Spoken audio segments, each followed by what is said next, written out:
m'appelle Mohamed Benyaïch, j'ai 32 ans et voilà, je suis enseignant. Je pratique la boxe thaï, le kickboxing depuis très très jeune. Je m'appelle Raja, j'ai 20 ans.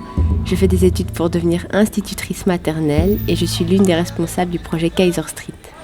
J'ai commencé par les arts martiaux vers l'âge de 14-15 ans quand j'ai vu que je ne savais pas shooter dans un ballon. Et au fur et à mesure des années, la pratique s'est accentuée et on en a fait plus qu'une passion. Et c'est devenu plus que ça, on dirait même un mode de vie. Alors on a fondé Kaiser il y a 3 ans.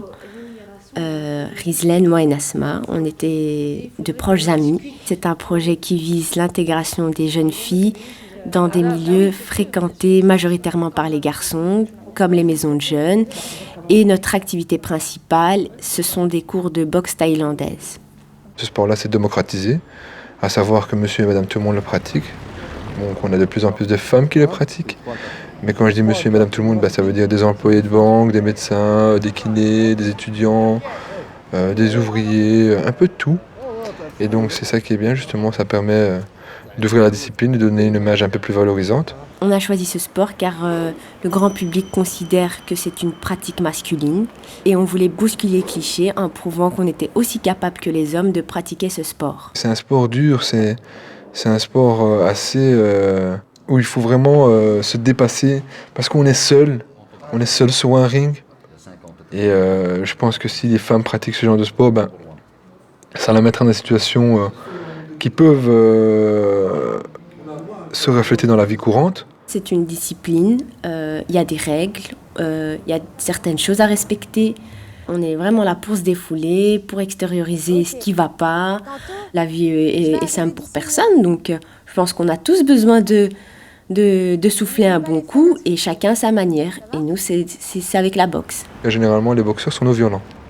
Donc c'est ça qui est paradoxal. C'est des gens qui acquièrent une pleine confiance en eux et qui sont sûrs d'eux et qui connaissent leur maîtrise, leur force et savent l'utiliser quand il faudra l'utiliser et qui après, au contraire, va refléter plutôt quelqu'un de sage, de mature, de réfléchi et de maîtrise de soi-même. C'est comme si on avait ouvert une porte et que cette porte-là, tout le monde l'attendait. En fait, tout le monde s'est dit c'est un super projet. Tout le monde a été touché, même certains hommes nous ont aidés dans ce projet. Donc le fait que le projet a pris autant d'ampleur, ça nous a fait vraiment plaisir. En jetant un regard sur Rizlan et Raja et Nasma, ma première vue, ça a été de voir qu'elles étaient quand même jeunes. Je sais pas que je doutais, mais j'avais, on va dire, une petite appréhension sur le fait qu'elles puissent justement gérer un groupe.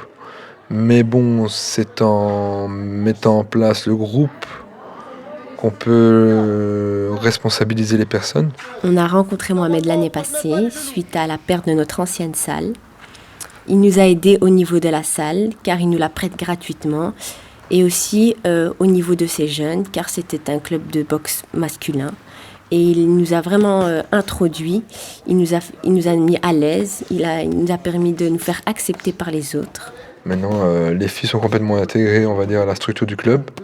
Elles participent à nos activités. On arrive maintenant à mixer les groupes et elles viennent se mélanger au groupe des garçons.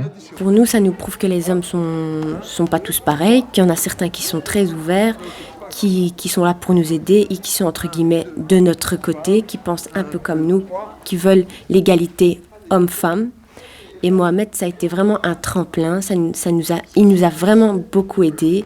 Moi, d'un côté, ça me permet aussi d'éduquer mes garçons. Ça me permet de leur montrer autre chose, de leur montrer que les femmes peuvent pratiquer et qu'elles peuvent se mélanger à un groupe mixte et eux-mêmes vont changer leur perception des femmes, vont avoir une autre image et on va indéniablement vers une meilleure mentalité.